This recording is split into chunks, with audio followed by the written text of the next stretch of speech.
Et c'est finalement une bonne opération pour l'instant, pour le Bayern de Munich. Benet. Devant l'arbitre. Sur Fazekas.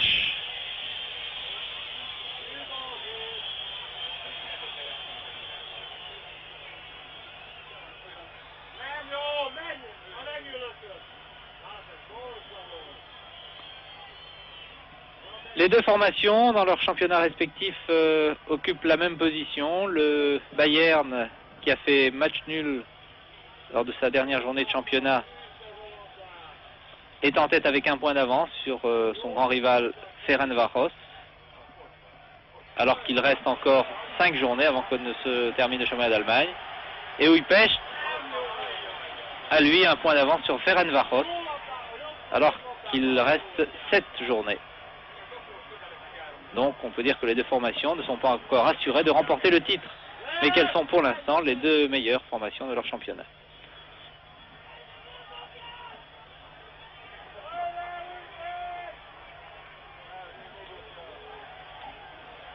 Újpest toujours à l'attaque.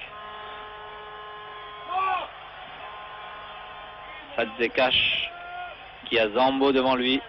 C'est dommage, la passe est un peu longue. Et pourtant, ces deux équipes ne se sont pas qualifiées facilement. Újpest Dózsa a éliminé Waterford, 3-2 et 3-0. Benfica, 1 but partout et puis 2-0. Et surtout, les Tchèques de Trnava, les deux formations restent match nul, 1 but partout, 2 fois. Et ce sont les pénaltys qui ont permis aux Hongrois de se qualifier. Quant à l'équipe de Bayern, qui se défend toujours par Breitner et Maier, les Allemands ont éliminé Advidaberg, Dynamo de Dresde, 4-3 et 3-3. Vous vous souvenez peut-être de ce match, de ces deux rencontres très spectaculaires. Et puis récemment le CSKA de Sofia, 4-1, après avoir été battu 2-1. Dürnberger, qui a fait donc son apparition au début de la deuxième période. Un joueur que l'on utilise, que l'entraîneur Udo Lattek utilise un petit peu partout, comme arrière ou comme ailier. Oh là, oh là là, oh l'erreur du gardien Saint-Mihai. Ce n'est pas possible. L'erreur du gardien Saint-Mihai qui a relâché le ballon et permis à l'équipe, alors que personnellement je revois cette action qui va permettre à Torstensson de marquer le premier but de cette rencontre. Vous n'avez peut-être malheureusement pas le ralenti, mais nous venons de revoir la grosse erreur de Saint-Mihai, le gardien, et la reprise dans un but pratiquement vide de l'ailier droit Torstensson. Donc après 17 minutes de jeu en deuxième mi-temps, le Bayern de Munich, sur l'une de ses rares contre-attaques, on peut le dire, a inscrit le premier but.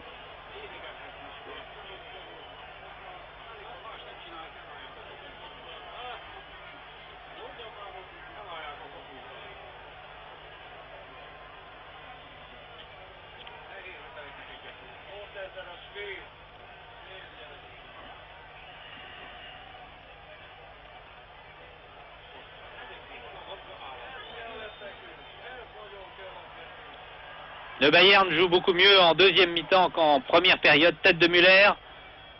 En première mi-temps, ils avaient été assez nettement dominés. Breitner qui va centrer maintenant. Oh là, le deuxième but n'était pas loin alors que Müller était devant Saint-Mihai qui n'en revient pas, le gardien hongrois, d'avoir relâché ce ballon. Il en a relâché d'ailleurs 2 ou 3 en première période.